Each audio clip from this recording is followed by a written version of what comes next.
Una corsa in bici da Portogruaro a Roma per sostenere la lotta alla violenza sulle donne, per sensibilizzare le persone a questo grande problema sociale e per comunicare un messaggio importante, ovvero che tutti devono fare la propria parte, comprendendo e aiutando chi è vittima di violenza.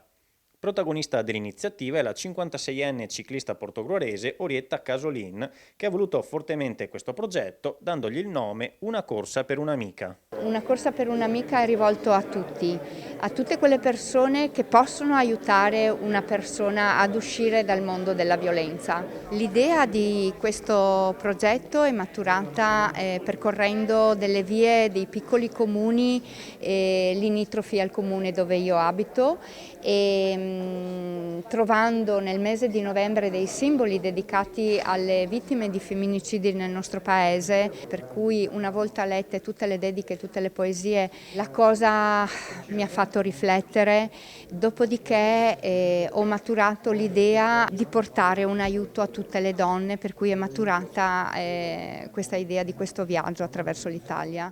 L'intero progetto è stato presentato questa mattina nella sede di Confindustria Venezia, alla presenza del presidente Vincenzo Marinese e dei sostenitori dell'iniziativa.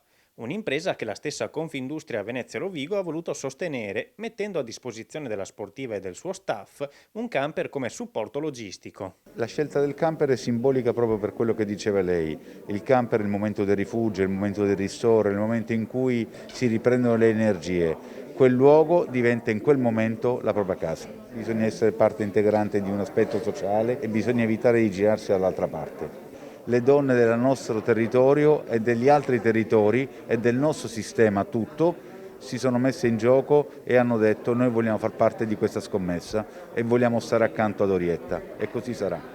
11 tappe per complessivi 870 km che Orietta percorrerà da Portogruaro fino a Roma, dove arriverà il 25 novembre, data della giornata internazionale per l'eliminazione della violenza contro le donne, e nella quale parteciperà all'udienza generale del Papa. Pedalando anche assieme si possono portare dei messaggi molto forti. Io mi auguro che questo sia l'evento zero e che da qui nasca un qualcosa che poi si possa ripetere negli anni a seguire. Sì, spero proprio di sì.